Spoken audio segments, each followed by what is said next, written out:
আমাদের কাছে দুটি অপশানই আছে। হ্যাঁ, আমাদের কাছে দুটি অপশানই আছে। প্রথম অপশানটি হচ্ছে যে আমরা আমাদের আগামী 2-3 বছর এনজয় করে বাকি জীবনটাকে বাজেভাবে অতিবাহিত করি। আর দ্বিতীয় অপশানটি হচ্ছে যে আমরা আমাদের আগামী 2-3 বছর একটু কষ্ট করে, একটু পরিশ্রম করে, একটু মেহনত করে, একটু সময়ের গুরুত্ব বুঝে সেটাকে ব্যবহার করে আগামী জীবনটাকে সুন্দরভাবে অতিবাহিত করি। তবে হ্যাঁ, কোন অপশানটিকে আমরা চুজ করব, কোন অপশানটিকে আমরা গ্রহণ করব, আমরা অ্যাকসেপ্ট করব, সেই স্বাধীনতাও আমাদের কাছে আছে। আমরা চাইলে আমাদের জন্য খারাপ জিনিসটাকে আমরা অ্যাকসেপ্ট করতে পারি, কিন্তু সেটা করে আলটিমেট কোনো লাভ হবে কিনা আমার জানা নেই। তবে তোমাকে একটা কথা বলি, এ পৃথিবীতে কেউ তোমাকে জায়গা করে দেবে, এ পৃথিবীতে কেউ তোমার লড়াইটা লড়বে যেন এমন কোনো আশা রেখো না। একটা কথা মনে রেখো, এ সমাজ এমন, এখানে তুমি যখন ব্যর্থ তখন তোমাকে নিয়ে সমালোচনা হবে, তোমাকে নিয়ে আলোচনা হবে, নিন্দা হবে, আর তুমি যখন সফল তখন তোমাকে নিয়ে হিংসা হবে। সো মানুষের কাছ থেকে বেশি আশা রেখো না। যত বেশি আশা রাখবে তত বেশি নিরাশ হওয়ার সম্ভাবনা বৃদ্ধি পাবে, তত বেশি কষ্ট পাওয়ার সম্ভাবনা বৃদ্ধি পাবে। তুমি যদি তোমার জীবনটাকে পরিবর্তন করতে পারো না, তাহলেও তোমাকে নিয়ে হিংসা হবে, কিন্তু তাদের ওই হিংসা তোমাকে আরও বেশি উপরে উঠতে সাহায্য করবে। আমি তো বলবো নিজের পরিবারের দিকে তাকাও, নিজের মা বাবার দিকে তাকাও। এর থেকে বড় মোটিভেশন কিছু হতে পারে না। তারা কোন পরিস্থিতিতে আছে, তোমার তো একটা স্বপ্ন আছে যে নিজের বাবা মাকে, নিজের পরিবারের মানুষজন, নিজের আপনজন, যারা তোমার সত্যি আপনজন, সত্যি শুভাকাঙ্ক্ষী, যারা চায়, যারা তোমার খুশিতে খুশি হয়, তুমি তো চাও যে তারা ভালো থাকুক, তাদের মুখে হাসি ফুটুক। তাহলে কেন নিজের উপরে কাজ করবে না? কেন নিজেকে সময় দেবে না? কেন সময়কে গুরুত্ব দেবে না? তুমি জানো না তোমার জীবনের সব থেকে গুরুত্বপূর্ণ জিনিস কি? সফলতা তো তুমি পেতে চাও, কিন্তু সময়কে কেন হেলাই হারাও? সফলতা পাওয়ার জন্য সব থেকে বড় হাতিয়ার যেটা আছে সেটা হচ্ছে সময়। সময়কে গুরুত্ব দাও, সময়কে কাজে লাগাও, ভালোভাবে নিজের কাজে মন দাও, জীবনে একটা স্বপ্ন রাখো এবং সেই স্বপ্ন পূরণের জন্য যা যা করা উচিত সেটা করো। নিজেকে বোঝাও, খারাপ জিনিস থেকে দূরে থাকো, সময়ের অপচয় করে এমন বন্ধুবান্ধব ত্যাগ করো যেখানে গেলে তোমার মধ্যে ইমপ্রুভমেন্ট আসে, সেখানে যাও। তোমার জন্য উপযুক্ত, তোমার জন্য সুইটেবল পরিবেশ চুজ করো, দেন মেহনতে লেগে পড়ো। দেন 2-3 বছর নিজেকে দাও, নিজেকে সময় দাও। এই 2-3 বছর তোমার ভবিষ্যৎকে ব্যাখ্যা করবে, তোমার ভবিষ্যৎকে ফুটিয়ে তুলবে, তোমার আগামী জীবনগুলোকে সহজ করবে। দেখো, আজকের ফাঁকি তোমাকে কাল ভোগ করতেই হবে। যদি আজ তুমি মেহনত করো, ঠিক যেমন ফল পাবে, তেমনি আজ যদি তুমি ফাঁকি দাও, যদি সময়কে হেলাই হারাও, যদি সময়ের গুরুত্ব না বোঝো, তাহলে কাল তোমাকে সময়ের গুরুত্ব বুঝিয়ে দেবে। সত্যি বলছি, মানুষকে প্রত্যেকটা জিনিসের জন্য পে করতে হয়। যদি আজ সত্যি তুমি নিজের জীবনটাকে এমনভাবেই কাটাতে থাকো, যেমনভাবে কাটালে তোমার মধ্যে কোনো ইমপ্রুভমেন্ট আসে না, যেমনভাবে কাটালে তুমি যেন এই পৃথিবীতে কোনো মৃত ব্যক্তির মতো জীবনযাপন করো, তেমনভাবেই যদি তুমি তোমার সময়, যদি তুমি তোমার জীবনকে অতিবাহিত করো, তাহলে তার জন্য কি তোমাকে পে করতে হবে না? অবশ্যই পে করতে হবে, এবং এতটা ক্ষতির সম্মুখীন হতে হবে যেটা তুমি কল্পনাও করতে পারবে না। পরিবারের দিকে তাকাও, নিজের বর্তমান সিচুয়েশনের দিকে তাকাও, দেখো যে মানুষ তোমাকে কতটা গুরুত্ব দিচ্ছে। তুমি জানো মানুষ আমাদেরকে কেন গুরুত্ব দেয় না? কারণ আমরা আমাদের জায়গাটা তৈরি করতে পারি না। মানুষ গুরুত্ব দেবে, সত্যি বলছি, যখন তোমার জীবন বদলাবে, যখন তোমার পকেটে টাকা আসতে শুরু করবে না, তখন তোমার কথা, তখন তোমার আচরণ, তখন তোমার ব্যবহার মানুষের কাছে মূল্যবান হতে শুরু করবে।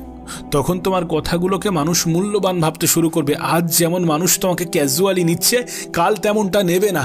শুধু তোমার মধ্যে পরিবর্তন আনতে হবে, শুধু তোমাকে পৃথিবীর সামনে নিজেকে প্রমাণ করতে হবে যে ইয়েস আই ক্যান, আমি পারবো, আমি পারি, আমার দ্বারা সম্ভব, আমি যদি চাই অনেক কিছুই করতে পারি। এটা নিজের কাজের মাধ্যমে বাস্তবে ফুটিয়ে তুলতে হবে। তুমি কি জানো না যে মানুষ দেখতে পছন্দ করে? আজ তুমি যেটা বলবে, কাল সেটা মানুষ এক কান দিয়ে শুনে আর এক কান দিয়ে ভার করে দেবে, কিন্তু তুমি যদি দেখাও, মানুষ দেখবে। হিংসা করবে, করুক না, হিংসা করে কোনো ক্ষতি করতে পারবে না, কারণ হিংসুক মানুষদেরকে স্বয়ং উপরওয়ালাও পছন্দ করেন না। হিংসা করে কেউ কখনো তোমার কোনো ক্ষতি করতে পারবে না। তুমি যদি চাও যে আমি মানুষের কাছ থেকে সম্মান অর্জন করব, তুমি যদি চাও যে যারা আমাকে গুরুত্ব দিচ্ছে না তাদের কাছে গুরুত্ব পাবো, তুমি যদি চাও যে যারা ছেড়ে গিয়েছে তারা যেন এটা অনুভব করে যে আমি ভ্যালুয়েবল, আমি মূল্যহীন নই, তাহলে তুমি নিজের উপরে কাজ করো। এ পৃথিবী এমনই, এখানে যোগ্যতা দেখে সম্মান করা হয়, যোগ্যতা দেখে ক্ষমতা বিচার করা হয়। নিজেকে প্রশ্ন করো যেখানে আছো আর যেখানে পৌঁছাতে চাও, যে বর্তমান এবং নিজের ভবিষ্যতের স্বপ্নের মধ্যে কতটা গ্যাপ আছে নিজেকে প্রশ্ন করো, এবং সেই গ্যাপ পূরণের জন্য যেটা করা উচিত, যতটা করা উচিত, যেভাবে করা উচিত, যতটা পরিশ্রমের প্রয়োজন করো। পরিশ্রমের কোনো বিকল্প হয় না।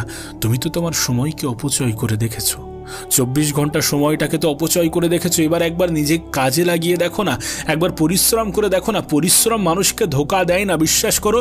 পরিশ্রমের মাধ্যমে হয়তোবা পরিশ্রম করার পরেও কখনো কখনো ব্যর্থতা আসে, কিন্তু পরিশ্রম আমাদেরকে ধোঁকা দেয় না।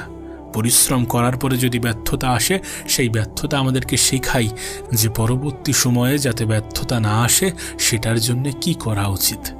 নিজের উপরে কাজ করো, গোপনে মেহনত করো, পরিশ্রম করো। আজ যেখানে আছো, কাল যেখানে পৌঁছাতে চাও, সেটার মধ্যে একটা সংযোগ স্থাপন করো। তুমি তো জানো যে পরিশ্রমের কোনো বিকল্প নেই। তুমি তো জানো যে যখন কোনো মানুষ সফলতা পায় না তখন তার সমাজে সম্মান নেই। সত্যি বলছি, এটা বাস্তব। আমরা হয়তো বা অ্যাকসেপ্ট করি না, আমাদের হয়তো বা মানতে অসুবিধা হয়, কিন্তু নিজের উপরে কাজ করাটা প্রয়োজন। যদি তুমি সম্মান চাও, যদি তুমি শ্রদ্ধা চাও, যদি তুমি ভালোবাসা চাও, যদি তুমি তোমার পরিবারের মুখে হাসি ফোটাতে চাও, যদি তুমি তোমার জীবনের সমস্যাগুলোকে কমাতে চাও, তাহলে কাজ করো নিজের উপরে, অর্থ উপার্জন করো। অর্থের গুরুত্ব তখনই বোঝা যায় যখন পরিবারের মানুষ হসপিটালে ভর্তি হয়। টাকার গুরুত্ব তখনই বোঝা যায় যখন খুব আপন মানুষগুলো সরকারি হসপিটালে ভর্তি হয়ে অসহায়ের মতো দিন কাটায়, জীবন কাটায়। তুমি তো জানো সমাজের কি অবস্থা। তুমি তো জানো যে অর্থশীল মানুষ এবং অর্থহীন মানুষের মধ্যে কতটা ব্যবধান আছে। এরপরেও যদি তোমার মনে হয় যে সফলতা অর্জন করাটা প্রয়োজন নয়, এরপরেও যদি মনে হয় যে জীবনে পরিবর্তন আনাটা প্রয়োজন নয়, এরপরেও যদি তোমার মনে হয় যে আগামী 2-3 বছরকে তুমি এইভাবেই হেলায় হারাবে, এইভাবেই সময়ের অপচয় করবে, এনজয় নামক বাজে শব্দটাকে নিজের জীবনে প্রবেশ করিয়ে নিজের ভবিষ্যৎকে ধ্বংস করবে, যদি তোমার মনে হয়, তাহলে তুমি এভাবেই জীবন কাটাতে পারো, যেভাবে জীবন কাটালে তোমার জীবনটা মৃত মানুষের মতো অতিবাহিত হয়। বোঝো, পরিস্থিতিকে বোঝো। এমনটা নয় যে তোমার দ্বারা সম্ভব নয়, অবশ্যই সম্ভব। শুধু নিজের উপরে বিশ্বাস রাখতে হবে, যেটা তুমি রাখো না। তুমি মনে করো যে তোমার দ্বারা হবে না, আর এটাই তোমার সব থেকে বড় নেগেটিভ, সব থেকে বড় ভ্রান্ত ধারণা। এমনটা নয় যে তোমার দ্বারা হবে না। যদি কেউ তোমাকে বলে যে তোমার দ্বারা হবে না, তারা তোমার বিষয়ে আদেও জানে না, তারা তোমার ক্ষমতা সম্বন্ধে আদেও জানে না। আমার তো মনে হয় তুমি নিজেও তোমার ক্ষমতা সম্বন্ধে জানো না। যদি ক্ষমতা সম্বন্ধে জানতে, তাহলে নিজের উপরে সন্দেহ করতে না। সময় আছে, সুযোগ আছে, এটাকে কাজে লাগাতে হবে। কারণ সময়, সুযোগ আমাদের জীবনে সব সময় আসবে না। এখন আছে, এটাকে কাজে লাগাও। দেখো, আমি জানি না তোমার বয়স কত, আমি জানি না তুমি জীবনের কোন পর্যায়ে দাঁড়িয়ে আছো, কিন্তু এটুকু জানি যে তোমার জীবনে কোনো স্বপ্ন তো আছে। জীবিত মানুষের জীবনে স্বপ্ন থাকবে। যদি স্বপ্নবিহীন মানুষ হয়ে থাকো, তাহলে পৃথিবীতে কেন আছো? স্বপ্ন দেখো। যদি স্বপ্ন নাও থেকে থাকে, স্বপ্ন দেখো যে আমার পরিবারের মানুষগুলোকে আমি ভালো রাখবো। স্বপ্ন দেখো যে আমার পছন্দের জিনিসগুলোকে আমি অর্জন করব, হাসিল করব। স্বপ্ন দেখো যে আমি একটু ভালো জীবন কাটাবো। যদি আমার পরিবারে কেউ অসুস্থ হয়, যেন ভবিষ্যতে তাদেরকে অসহায়ের মতো ঘুরতে না হয়, এমন চিন্তা ভাবনা রাখো এবং স্বপ্ন দেখো। স্বপ্ন দেখাটা প্রয়োজন, কারণ স্বপ্ন সত্যি হয়। সত্যি বলছি, মানুষ যেমনটা চিন্তা করে তেমনটা হয়ে যায়। শুধু বিশ্বাস রাখতে হবে, কারণ খারাপ সময় তো আসবে।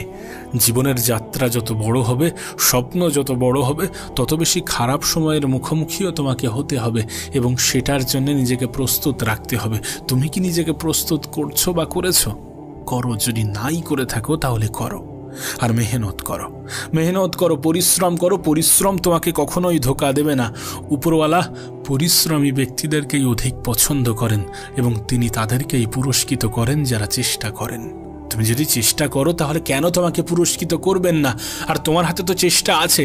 আমি বলছি না যে তোমার হাতে রেজাল্ট আছে, আমি বলছি না যে তোমার হাতে সব কিছু নির্ভর করছে, কিন্তু বেশিরভাগটাই তোমার হাতে নির্ভর করছে। তুমি ভাগ্যের দোহাই দিয়ে হাত গুটিয়ে বসে থাকতে পারো, তবে একবার নিজেকে প্রশ্ন করে দেখো তো, তুমি কি ভাগ্য সম্বন্ধে আদৌ অবগত? তুমি কি জানো তোমার ভাগ্যে কি আছে? তাহলে কেন সন্দেহ করো? কেন বলো যে ভাগ্যে যেটা আছে সেটাই হবে? আমি চেষ্টা করে কি করব? এত মেহনত করে কি করব? মেহনত করাটা প্রয়োজন। যখন পৃথিবীর সফল ব্যক্তিগুলো তোমাকে বলে যে মেহনতের কোনো বিকল্প নেই, যখন পৃথিবীর সফল ব্যক্তিগুলো তোমাকে 14 থেকে 16 ঘন্টা মেহনত করার কথা বলে, তখন তুমি কেন করবে না?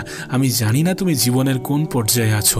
তুমি স্টুডেন্ট হতে পারো, তুমি জব করছো, এমনটা হতে পারে, কিন্তু সেটার পরেও যে অবশিষ্ট সময় আছে সেটাকেও কাজে লাগানো সম্ভব।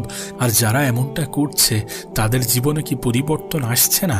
অবশ্যই আসছে, কারণ মেহনত করলে রেজাল্ট আসবে, পরিশ্রম করলে রেজাল্ট আসবে, কারণ পরিশ্রমী ব্যক্তিদের সঙ্গে ভাগ্য থাকে। তুমি ভাগ্যের উপরে ছেড়ে দিয়ে হাত গুটিয়ে বসে থাকতে পারতে, আমরা ভাগ্যের উপরে ছেড়ে দিয়ে হাত গুটিয়ে বসে থাকতে পারতাম, তবে যদি আমরা আমাদের ভাগ্য সম্বন্ধে জানতাম। আবারও বলছি, পরিশ্রম করতে হবে। আগামী 2-3 বছর যদি আমরা আমাদের তরফ থেকে চেষ্টা করি, পরিশ্রম করি, মেহনত করি, তাহলে তার ফল আমরা পাবো। আর যদি সত্যি এমনভাবেই জীবন অতিবাহিত করি যেমনভাবে জীবন অতিবাহিত করলে আমাদের জীবনে ভালো কিছু ঘটবে না, যদি সত্যি তেমনভাবে জীবন অতিবাহিত করি, তাহলে একটা সময় পরে আমাদেরকে আফসোস করতে হবে। আফসোস করতে হবে, এটা বাস্তব, এটা সত্য। বিশ্বাস করো, যে জীবন তোমার কাছে বিরক্তিকর মনে হচ্ছে সেই জীবন তোমার কাছে সুন্দর মনে হবে। যে ভবিষ্যৎ তোমার কাছে অন্ধকার মনে হচ্ছে সেই ভবিষ্যৎ তোমার কাছে উজ্জ্বল মনে হবে। যেখানে তোমার জীবন তোমার কাছে বোরিং লাগছে সেই বোরিং জীবনকে তুমি এনজয় করতে শুরু করবে। শুধু তুমি তোমার আগামী 3-4 বছর বা 2-3 বছর নিজেকে দিতে শুরু করো। তুমি তোমার আগামী 2-3 বছর মেহনতে বিশ্বাস করো, ভাগ্যকে ছেড়ে দাও, ভাগ্যকে ভুলে যাও। পরিশ্রমী ব্যক্তিদেরকে নিরাশ হতে হয় না, এটা মন মস্তিষ্কে ঢুকিয়ে নাও, প্রবেশ করিয়ে নাও, এটাই হবে আর এটাই হয়ে থাকে। কেন এটা বোঝো না? কেন এটা বোঝো না যে সময়ের থেকে বড় কোনো সম্পদ হয় না? কেন এটা বোঝো না যারা সময়ের গুরুত্ব দেয় তাদেরকে সময় কখনোই নিরাশ করে না? পরিশ্রম করতে হবে, বেশি না 2-3 বছর নিজেকে দিতে হবে। 2-3 বছরে অনেক কিছু করা সম্ভব যদি তুমি প্রতিনিয়ত চেষ্টা করো। এমনটা নয় যে 2 দিন করলাম, 1 দিন বিশ্রাম নিলাম, এমনটা নয়। প্রতিনিয়ত চেষ্টা করতে হবে।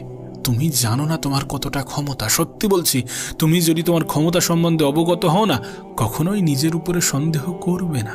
তুমি যে নিজের উপরে সন্দেহ করো এর একটাই কারণ তুমি তোমার ক্ষমতা সম্বন্ধে অবগত নও। বিলিভ ইন ইয়োরসেলফ, নিজেকে চেনো, নিজেকে বোঝো, নিজের উপরে বিশ্বাস রাখো। তোমার দ্বারা সম্ভব যদি তুমি স্বপ্ন দেখো, স্বপ্ন পূরণ হয় যদি তুমি চেষ্টা করো। আর এটাই তোমার জন্য সঠিক সময়। এখন থেকেই চেষ্টা করো। আগামী 2-3 বছর নিজেকে দিতে শুরু করো, যাতে আগামী জীবনে পস্তাতে না হয়, যাতে সময় তোমার হয়ে কথা বলে, তোমার হয়ে লড়াই করে, তোমারই সঙ্গ দেয়। আর সত্যি বলছি, এটা হওয়া সম্ভব যদি তুমি চেষ্টা চালাও, যদি তুমি নিজের উপরে বিশ্বাস রাখো, যদি তুমি ভাগ্যের উপরে ছেড়ে দিয়ে হাত গুটিয়ে বসে না থাকো।